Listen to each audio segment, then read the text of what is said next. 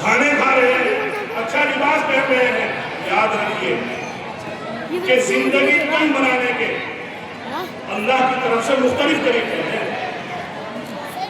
اللہ نے اپنی نافرمانی کے باوجود, بھائی جو بیٹھے ہوئے ہیں توجہ سے, بہت سے ایسے ہیں سامنے بیٹھے ہوئے, میں بیان کر رہا ہوں میرے سامنے نظر ہو جاتا, کسی کی ادھر کسی کی ادھر.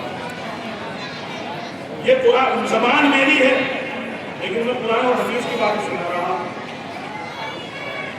تو اللہ نے اپنی نافرمانی کے باوجود ہم کو اولاد دے دی, بہت زیادہ اولاد دے دی, خاندان بڑا ہو گیا.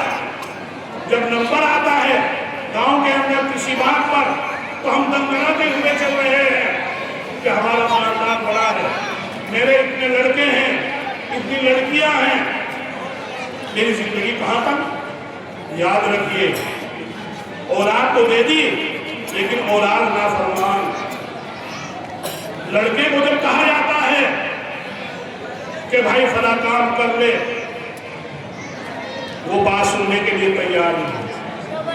ماں جب لڑکی کو کہہ رہی ہے کہ فلاں کام کر لے تو وہ لڑکی بات ماننے کے لیے تیار نہیں. وہ بات کہ جس نے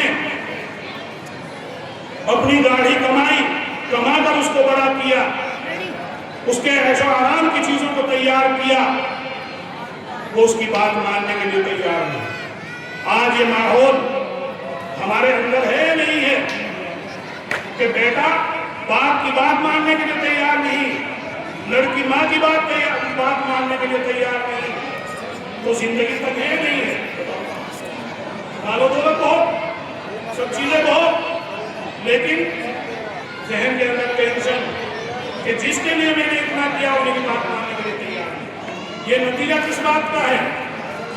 یہ نتیجہ اسی بات کا ہے جو اللہ نے فرما دیا وَمَا أَعْرَضَ عَنْ ذِكْرِي فَإِنَّ لَهُ مَعِيشَةً ضَنْكًا, کہ جو قوم میرے ذکر سے اعراض کرتی ہے, میرے قرآن سے نفرت کرتی ہے, میں ان کی زندگی کو تنگ بنا دیتا ہوں. ایک زندگی تنگ بنانے کی یہ صورت بھی ہے جو میرا ابھی آپ حضرات کے سامنے بیان فرمائی کہ اولاد نہ فرمائی. دوسری یہ کہ اللہ نے اپنی نافرمانی کے باوجود مال کو دے دیا لیکن کسی بڑی بیماری میں مبتلا کر دیا. اب وہ جب کسی ڈاکٹر کے پاس پہنچتا ہے, کسی اسپتال کے اندر پہنچتا ہے, تو وہاں ڈاکٹر پابندی لگا دیتے ہیں کہ یہ چیز تم نہیں کھا سکتے ہو, یہ چیز تم استعمال نہیں کر سکتے ہو. تو دیکھیے مال موجود لیکن مال سے فائدہ نہیں ہو رہا ہے. زندگی تنگ ہے نہیں ہے؟ زندگی تنگ ہے. تو یہ صورت بھی آج ہمارے سامنے موجود ہے. اسی طریقے سے نبی کریم صلی اللہ علیہ وسلم نے یہ فرمایا, جب صحابہ نے سوال کیا کہ اللہ کے رسول قیامت کب آئے گی, تو آپ صلی اللہ علیہ وسلم نے فرمایا کہ قیامت کا علم تو اللہ کو ہے.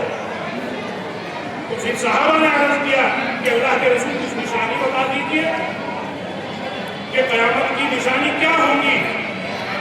تو آپ صلی اللہ علیہ وسلم نے فرمایا کہ جب اولاد اپنے ماں باپ کو ذلیل و رسوا کرے گی, جب اولاد اپنے ماں باپ کو گانے لگے گی, جب مسجدوں کے اندر سے شور کی آواز آنے لگے گی, جب ہر گھر کے اندر سے گانے بجانے کی آواز آنے لگے گی, یہ قیامت کی نشانیوں میں سے ایک نشانی ہے.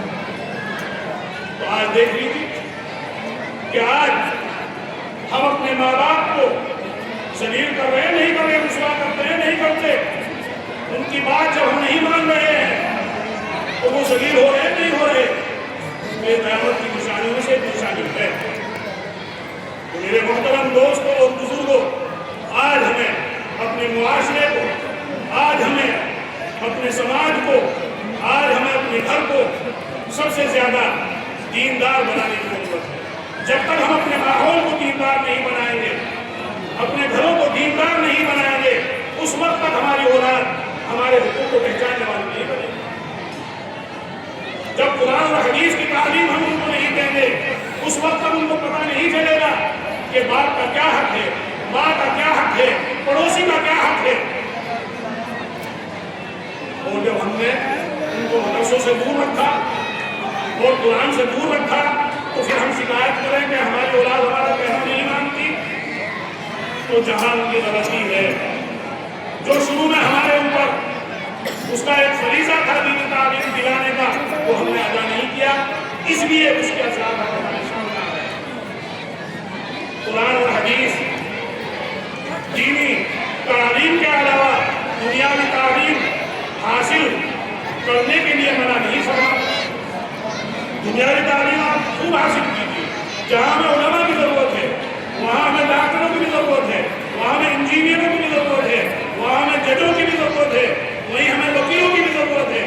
ہر میدان کے اندر مسلمان ہونا چاہیے، لیکن یہ یاد رکھیے کہ سب سے پہلے ہم مسلمان ہونا چاہیے، اور مسلمان سب سے پہلے، جبکہ ہم سب سے پہلے اپنے بچوں کا ذہن، اپنا ذہن قرآن اور حدیث کے مطابق بنائیں، اس کے بعد میں جس بھی لائن میں ہو جائے گا انشاءاللہ سب کے حقوق کو وہ سمجھنے والا بنے گا اور سب کے حقوق کو ادا کرنے والا بنے گا۔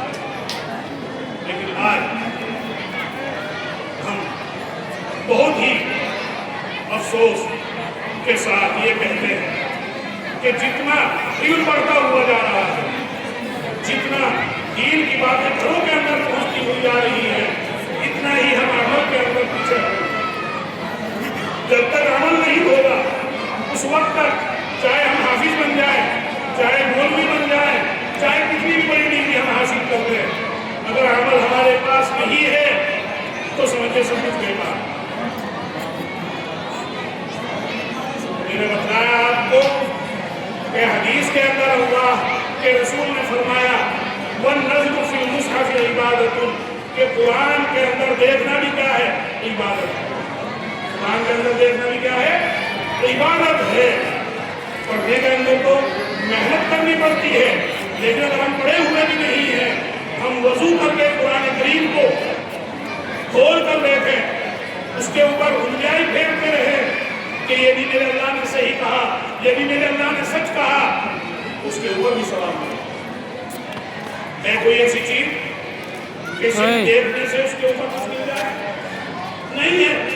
لیکن قرآن جو ہمارے پاس دولت ہے، اس کے بارے میں نبی کریم صلی اللہ علیہ وسلم نے بتایا کہ اس کا دیکھنا بھی عبادت، سننا بھی عبادت، پڑھنا بھی عبادت، لیکن سننے کے لیے بھی وقت چاہیے، پڑھنے کے لیے بھی وقت چاہیے، لیکن دیکھنے کے لیے تو زیادہ وقت کی ضرورت نہیں ہے۔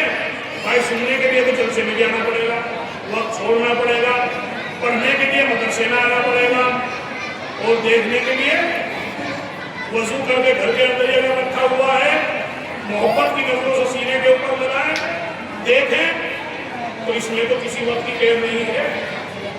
تو اللہ کے رسول نے ہمارے لیے ایسے ایسے موقع رکھے ہیں کہ اگر ہم ان کے مطابق عمل کرنے والے بنیں گے تو انشاءاللہ کامیاب ہو جائیں گے۔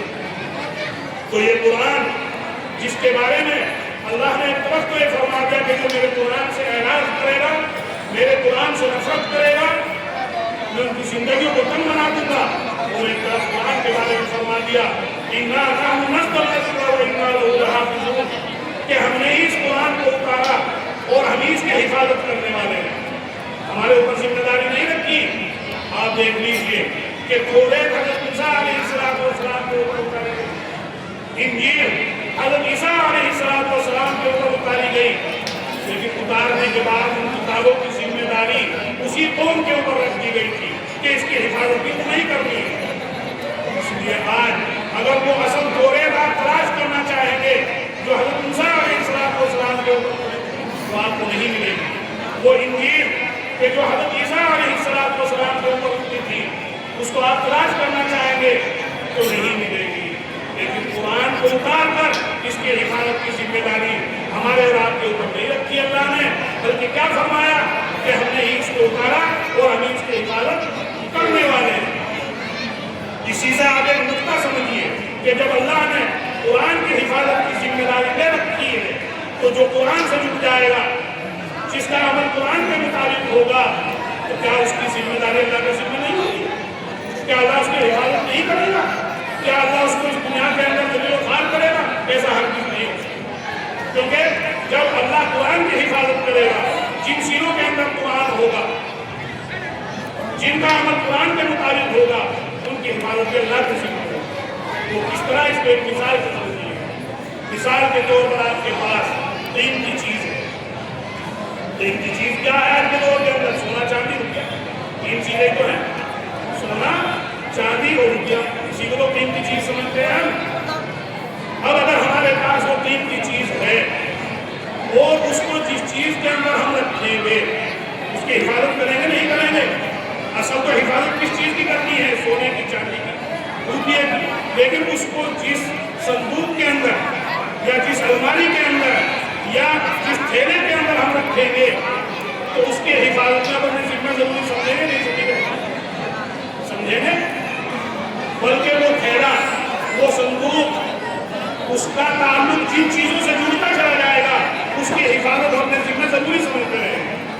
وہ صندوق یا وہ تھیلا یا وہ اٹیچی جس کے اندر ہم نے سونے چاندی کی چیز رکھی ہے، اگر الماری کے اندر رکھنی ہے تو پہلے تو تالا اٹیچی کے اوپر، تھیلے کے اوپر لگائیں گے اور پھر اس الماری کے اوپر لگائیں گے کہ کبھی ہماری یہ قیمتی چیز ضائع نہ ہو جائے، ختم نہ ہو جائے.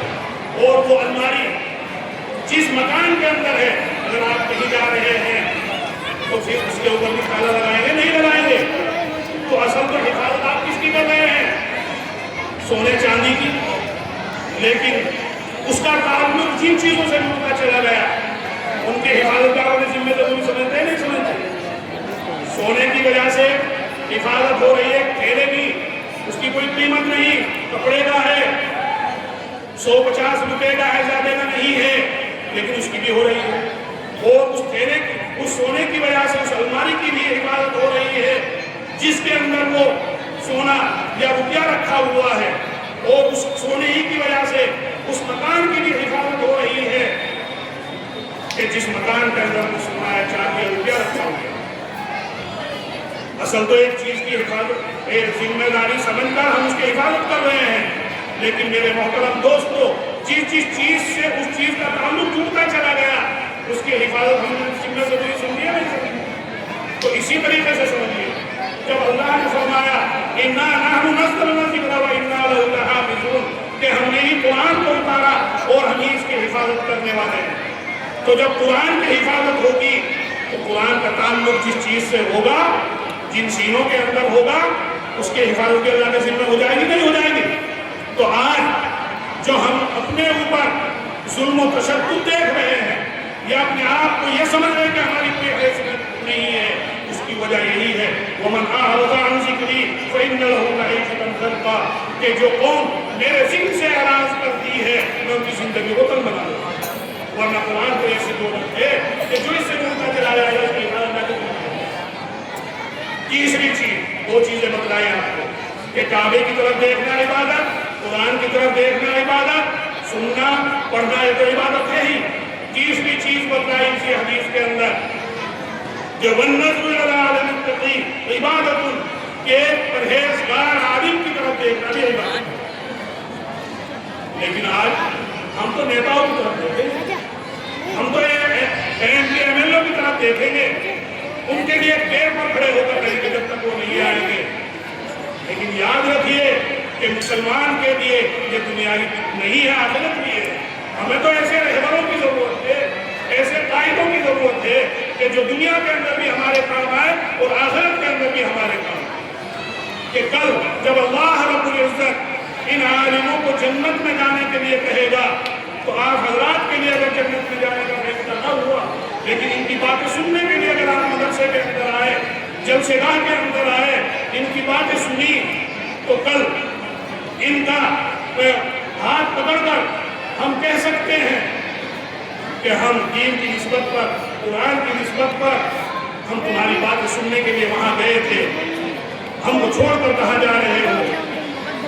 تو اللہ رب العزت جب ان کے لیے جنت میں فیصلہ فرما دے گا تو اب اللہ کا قانون یہ بنے جس کے لیے جنت میں جانے کا فیصلہ کیا ہو اس کو دوزخ میں پہنچا دے.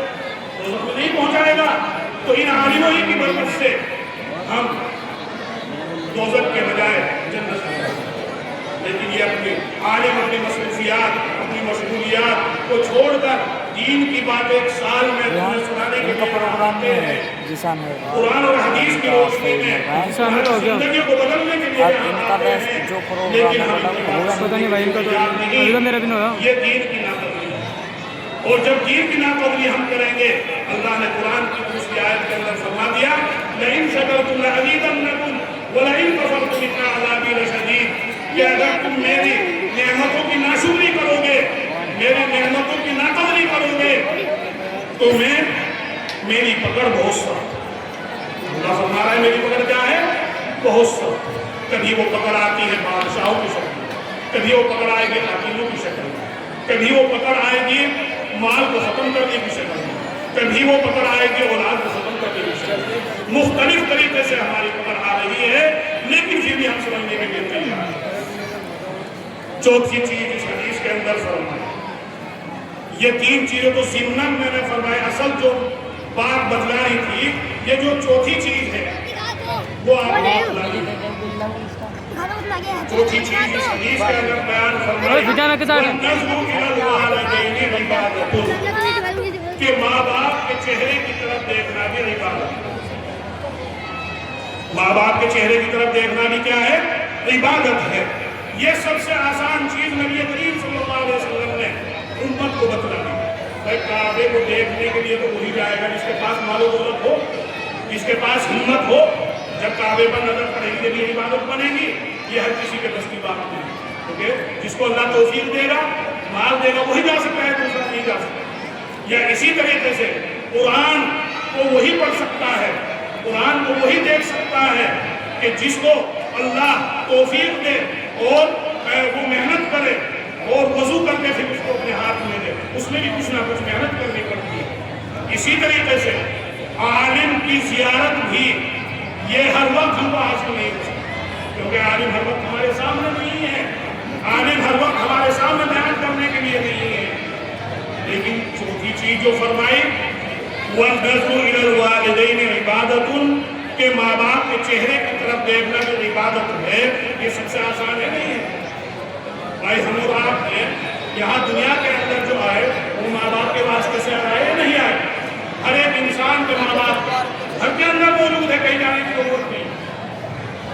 تو یہ نبی کریم صلی اللہ علیہ وسلم نے جب یہ فرمایا، اسی کے ساتھ ساتھ آپ صلی اللہ علیہ بچے آپ صلی اللہ علیہ وسلم نے یہ فرمایا کہ جو اپنے ماں باپ کے چہروں کے اوپر محبت کی نظر ڈالتا ہے تو اس کو ایک حج و عمرے کا ثواب ملتا ہے۔ حج اور عمرہ بھی وہ کہ جو اللہ کے یہاں مقبول ہو، جو اللہ کے یہاں کیا ہو؟ مقبول ہو۔ ہم پیسہ خرچ کر کے عمرے کے لیے جا رہے ہیں یا حج کے لیے جا رہے ہیں، اس کی گارنٹی نہیں ہے کہ اللہ کے یہاں مقبول ہے، لیکن اس شخص کے بارے میں آپ صلی اللہ علیہ وسلم نے بیان فرما دیا کہ جو شخص اپنے ماں باپ کے چہرے کے اوپر محبت کا نظر ڈالے گا اس کو ایک حج و عمرے کا ثواب ملے گا، اور حج و عمرہ بھی وہ جو اللہ کے ہم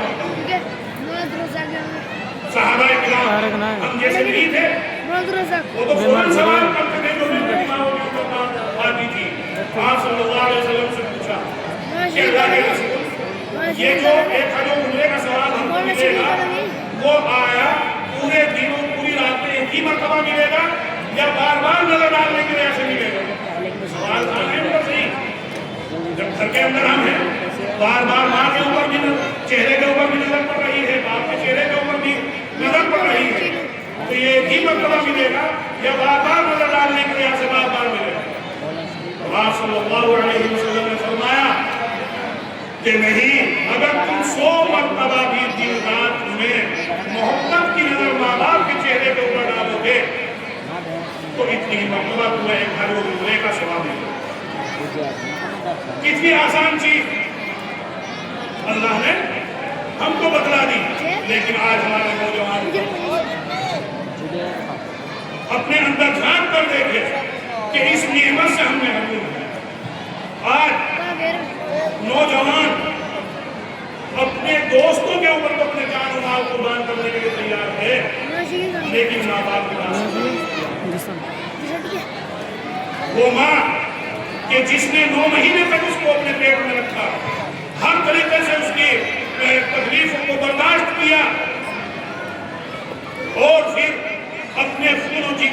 بیان ہے اس کو دودھ پلایا، وہ ماں اور وہ باپ کہ جس نے اپنی داڑھی کمائی کر کے اس کو بڑا کیا، اس کے عیش و آرام کی چیزوں کو تیار کیا، وہ اس کو آواز لگاتا رہتا ہے، وہ اس کو کام کے لیے کہتا رہتا ہے، لیکن ماننے کے لیے تیار ہے نہیں یہ بات ہے؟ تو میرے محترم دوستوں اور بزرگوں، اللہ نے سب سے آسان چیز ہمارے لیے ماں باپ کی دولت دی۔ ہر چیز دنیا کے اندر مل سکتی، ماں باپ بیوی کا انتقال ہو گیا، جسان کا دکھا اپنے نکاح میں لا سکتے ہیں، لیکن باپ کا انتقال ہو گیا باپ آ سکتا ہے، ماں کا انتقال ہو گیا ماں آ سکتی ہے، اور کچھ نہیں آ سکتی ہے دولت اس لیے کہ اس میں ہی ہماری خاص اللہ نے اپنے حقوق کے بعد جو سب سے زیادہ بڑا حق رکھا ہے وہ ماں باپ کا رکھا ہے، لیکن ماں باپ کے حقوق سے ایک قصہ میرے ذہن میں آیا۔ حضرت موسیٰ علیہ السلام کوہ طور پر جب گئے تو حضرت موسیٰ علیہ السلام نے اللہ سے درخواست کی، سننے کے قابل ہے کہ اللہ جنت کے اندر میرا ساتھی کون ہوگا، جنت کے اندر میرا ساتھی کون ہوگا؟ تو آواز آئی کہ جنت کے اندر ہے موسیٰ تمہارا ساتھی وہ قصائی ہوگا جو اپنی دکان کے اوپر گوشت کو بیچ رہا ہے، وہ قصائی ہوگا جو اپنے دکان کے اوپر اپنی دکان کے اوپر گوشت کو بیچ رہا ہے۔ سن کر تعجب ہوا کہ ایسے کیا اس نے نیکی کر رکھی ہے، ایسا کیا کتنا بڑا عمل اس نے کر رکھا ہے کہ ایک نبی کے بارے میں بتایا جا رہا ہے کہ تمہارے ساتھ وہ ہو۔ تو حضرت موسیٰ علیہ السلام نے اس قصائی کو، اس گوشت بنانے والے کو نہیں دیکھا تھا، اور نہ اس گوشت بنانے والے نے کبھی حضرت موسیٰ کو دیکھا۔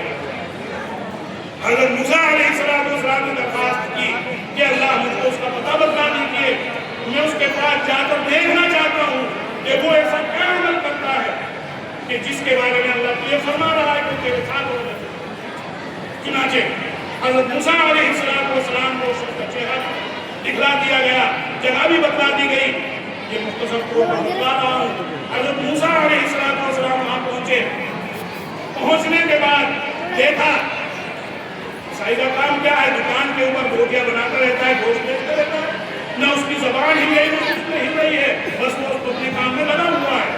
حضرت موسیٰ علیہ السلام شام کو نہیں رہے، اس کو دیکھتے رہے۔ جب شام کو اس نے دکان بند کی، اے مسلمانوں غور سے سننے کی بات، تو تھوڑا سا گوشت اس نے اپنی ایک تھیلے کے اندر لیا اور دکان بند کر کے وہ وہاں سے روانہ ہونا شروع ہوا۔ حضرت موسیٰ علیہ السلام نے اس کو کہا کہ میں ایک مسافر ہوں اور میں راستہ بھول گیا ہوں، راستہ بھٹک گیا ہوں، میں یہ چاہتا ہوں کہ ایک رات تیرے ساتھ گزاروں، کیا تو مجھے اپنے ساتھ لے جا سکتا ہے؟ نہیں لے جا سکتا۔ مقصد کیا تھا؟ مقصد یہ تھا کہ میں دیکھ لوں کہ یہ کیا عمل کرتا ہے، کیا اس نے ایسی نیکی کر رکھی ہے کہ جس کو ایسا اللہ فرما رہے ہیں کہ موسیٰ وہ فلا آدمی تیرے ساتھ ہوں گے جنت کے۔ چنانچہ اس شخص نے کہا کہ ٹھیک ہے آپ میرے ساتھ چلیے۔ گھر پہنچ گئے، وہ شخص اپنے گھر کے اندر داخل ہوا۔ حضرت موسیٰ علیہ السلام نے پھر اجازت چاہی کہ میں بھی داخل ہو سکتا ہے؟ نہیں ہو سکتا۔ تو انہوں نے کہا کہ ہاں آپ داخل ہو سکتے ہیں۔ اندر گئے، بیوی بچے اس کے موجود تھے، سب چیزیں موجود تھی، لیکن ایک کوٹڑی تھی چھوٹی سی، وہ سیدھا اس کوٹڑی کے اندر گیا۔ حضرت موسیٰ علیہ السلام بھی پیچھے اس کے وہیں پہنچے تو دیکھا کہ چار پائی کے اوپر ایک عورت لیٹی ہوئی ہے کہ جس کے نہ ہاتھ ہل رہے ہیں نہ پیر ہل رہے ہیں، ایک بس لاش سی بنی ہوئی اس کے اوپر پڑی ہوئی، یعنی زندہ تو ہے لیکن بہت ہی کمزور لیٹی ہوئی۔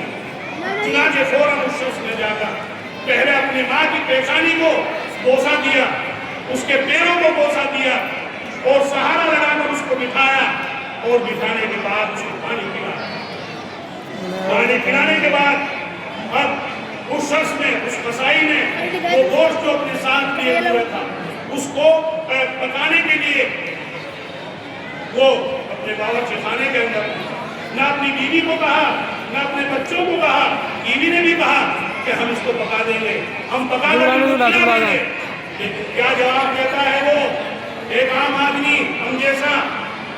جواب یہ دیتا ہے کہ جس ماں نے بچپن میں مجھ کو کھلایا ہے، جس ماں نے بچپن میں مجھ کو پہنایا ہے، جس ماں نے بچپن میں میری گندگی کو صاف کیا ہے، کیا آج میرے لیے ضروری نہیں ہے کہ جب میری ماں اس حالت میں ہو گئی تو میں اس کو خود اپنے ہاتھ سے پکا کر کھلاؤں، خود میں اپنے ہاتھ سے اس کی گندگی کو صاف کروں، خود اپنے ہاتھ سے اس کی تمام ضرورتوں کو پورا کروں؟ یعنی کسی کو ہاتھ نہیں لگانے دیا، کھانا تیار کرنے کے بعد اور پھر کھانا لے کر پلیٹ کے اندر، یہ نہیں کہ پہلے بیوی بچوں کو کھلا رہا ہے جیسا کہ آج ہمارا حال ہے۔ اسی کے درمیان ایک چھوٹی سی بات آپ کو بتاتا چلوں کہ نبی کریم صلی اللہ علیہ وسلم نے قیامت کی نشانیوں میں سے 2 نشانی بتائی۔ ایک یہ بتائی کہ لڑکا اپنے باپ کی بات کو نہیں مانے گا، اور دوسری نشانی یہ بتائی کہ لڑکا اپنی ماں کی بات کو نہیں مانے گا، اپنی بیوی کی بات کو مانے گا۔ بیوی کے حقوق بھی ہیں، یہ میں نہیں کہتا کہ بیویوں کے حقوق کو ادا کر دیا جائے، لیکن ماں باپ کہ جو تیرے اس دنیا کے اندر آنے کا سبب ہے، چنانچہ سب سے پہلے کھانا لے کر وہ ماں کے پاس کھلا رہا ہے۔ ماں بار بار کہہ رہی ہے کہ بیٹا میں چھک گئی، میرا پیٹ بھر گیا، لیکن بیٹا کہتا اور کھاؤ اور کھاؤ۔ اس لیے کہ وہی حالت بچپن کے حالات جب ماں اپنے بچے کو کھانا کھلاتی ہے، جب باپ اپنے بچے کو کوئی چیز کھلاتی ہے تو بچہ منع بھی کرتا ہے، لیکن ماں پیار میں کہتی ہے کیا کہ اور کھاؤ، کہتے ہیں۔ تو اسی لیے اسی طرح وہ کہہ رہا ہے، اور جب وہ کھا کر فارغ ہو گئے، اب ہاتھ اٹھا رہی ہے، زبان بھی اچھی طرح صاف نہیں ہے، کیا کہہ رہی ہے، ہونٹ ہل رہے ہیں۔ حضرت موسیٰ علیہ السلام دیکھ رہے ہیں کہ کیا ماجرا ہے، کیا بات ہے۔ تو جب ہاتھ اس نے اٹھائے، ہونٹ اس کے ہلے، اس کے بعد میں پھر حضرت موسیٰ علیہ السلام نے ان سے پوچھا، اس شخص سے پوچھا، اس قصائی سے پوچھا کہ تیری ماں کیا کہہ رہی ہے، میرے سمجھ میں نہیں آ رہا۔ اس بات کو بتلانے کے لیے اتنا بڑا قصہ میں نے آپ بتا دیا کہ آگے وہ قصائی حضرت موسیٰ علیہ السلام کو کیا جواب دیا۔ اس نے جواب دیا کہ یہ دعا کر رہی ہے اپنی زندگی کے اندر بھی، اور آج بھی اس کی دعا ہے کہ یا اللہ میرے اس بیٹے کا حشر، میرے اس بیٹے کا ساتھ جنت کے اندر جو وقت کا نبی حضرت موسیٰ علیہ السلام ہے ان کے ساتھ ہو۔ یہ دعا دے رہی ہے کہ جنت کے اندر میرے لڑکے کا ہاتھ حضرت موسیٰ علیہ السلام کا ہاتھ، چنانچہ اس کی دعا قبول ہوئی، دنیا کے اندر قبول ہوئی کہ اللہ نے ایسے ہی اسباب بنا دیے کہ حضرت موسیٰ علیہ السلام نہیں پہنچ گئے، اور فوراً اس کو سینے سے لگایا اور کہا کہ نہیں موسیٰ، مجھ کو اللہ نے حکم دیا ہے کہ ان کے پاس جاؤ اور دیکھو۔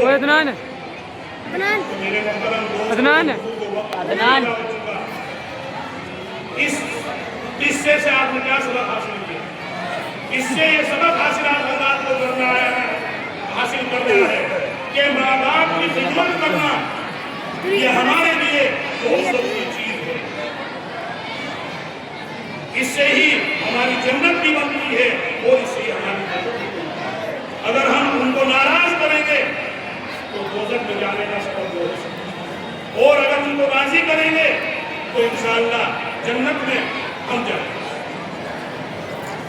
تو اللہ رب العزت نے نبی کریم صلی اللہ علیہ وسلم کی زبانی ہم کو بہت چیزیں ایسی عطا فرمائی کہ جس میں کچھ وقت کے خرچ نہیں ہوتا اور اس میں بہت ہمارا فائدہ ہے۔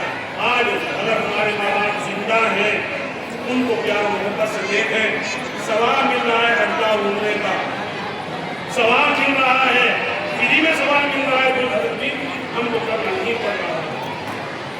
تو نبی کریم صلی اللہ علیہ وسلم نے یہ فرمایا ایک حدیث کے اندر، جب آپ سے سوال کیا گیا، جب ایک شخص نے آپ سے معلوم کیا کہ سب سے بڑا حق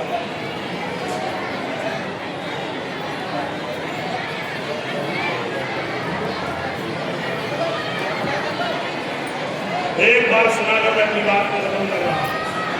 وقت بھی زیادہ میں نے آپ حضرات کریں گے کہ نبی کریم صلی اللہ علیہ وسلم سے معلوم کیا کہ سب سے بڑا حق کس کا ہے. کہا ماں کا. پھر معلوم کیا کس کا ہے. ماں کا. پھر معلوم کیا کس کا ہے. ماں کا. یعنی 3 مرتبہ. اور چوتھی مرتبہ میں جب معلوم کیا تو کہا باپ کا. آپ یہ سوچیں گے کہ ماں کے زیادہ حق ہو گئے اور باپ کا ایک حق ہو گیا. لیکن علماء نے لکھا کہ 3 خدمتیں ماں کی بچے کے ساتھ ایسی ہیں کہ جن میں باپ شریک نہیں ہے. جن میں باپ شریک نہیں ہے. نمبر 1 کہ ماں بچے کو پیٹ میں لیے پھرتی ہے اور باپ اس خدمت کے اندر شامل نہیں ہے. نمبر 2 جس وقت بچہ پیدا ہو رہا ہے اس وقت جو پریشانی ماں کو ہو رہی ہے, جو تکلیف ماں کو ہو رہی ہے, اس میں باپ شریک نہیں ہے. نمبر 3 ماں اپنا دودھ بچے کو پلا رہی ہے اور باپ اس میں شریک نہیں ہے. تو 3 خدمتیں ایسی ہوئی نہ ہوئی کہ جس میں باپ شریک نہیں, اس لیے ماں کے 3 حق رہے اور باپ کا ایک حق رہ گیا. لیکن اسی کے ساتھ ساتھ یہ سمجھ لیجیے, آپ نے سنا ہوگا کہ ماں کے پیروں کے نیچے جنت ہے اور باپ جنت کا دروازہ ہے. اور جب تک دروازہ نہیں کھلے گا تو بتاؤ جنت کے اندر پہنچ جائیں گے؟ نہیں پہنچیں گے. تو جنت کے دروازے کی چابی کس کے ہاتھ میں دے دی؟ باپ کے. جنت پیروں کے نیچے کب آئے گی؟ جب دروازہ کھلے گا. جب تو ہم اندر جنت کے اندر جائیں گے. تو اس سے یہ بھی نہ سمجھا جائے کہ باپ کو ہم کچھ نہ سمجھیں یا ماں کو کچھ نہیں سمجھیں. بہت زیادہ باتیں ہو گئی. میری تو بس سبھی سے یہ درخواست ہے کہ اپنے گھروں کو ہم دیندار بنائیں, اپنے ماحول کو دیندار بنائیں اور قرآن اور حدیث سے تعلق رکھنے والے بنیں. جہاں قرآن اور حدیث کی مجلسیں ہوں ان میں آنے والے بنیں تو اس وقت تو ہماری کامیابی ہے. ورنہ اللہ نے صاف فرما دیا وَمَنْ أَعْرَضَ عَنْ ذِكْرِي فَإِنَّ لَهُ مَعِيشَةً ضَنْكًا, کہ جو قوم میرے ذکر سے, میرے قرآن سے نفرت کرتی ہے میں ان کی زندگیوں کو تنگ بنا دیتا ہوں. اور آج دیکھ لیا کہ بالکل جلسہ ختم ہونے کو اور پنڈال بالکل خالی پڑا ہوا ہے. یہ اس بات کی گواہی دے رہا ہے کہ آج ہمارا تعلق نسبت کمزور پڑ چکی ہے. اگر ہم یہ چاہتے ہیں کہ کامیاب ہوں, علماء سے اپنا تعلق جوڑیں, قرآن سے اپنا تعلق جوڑیں, تو انشاءاللہ دنیا کے اندر بھی ہم کامیاب رہیں گے اور آخرت کے اندر بھی کامیاب رہیں گے. اللہ رب العزت سے دعا ہے کہ اللہ تعالی ہم سبھی کو کہنے سننے سے زیادہ عمل کرنے کی توفیق عطا فرمائے. وآخر دعوانا الحمدللہ رب العالمین.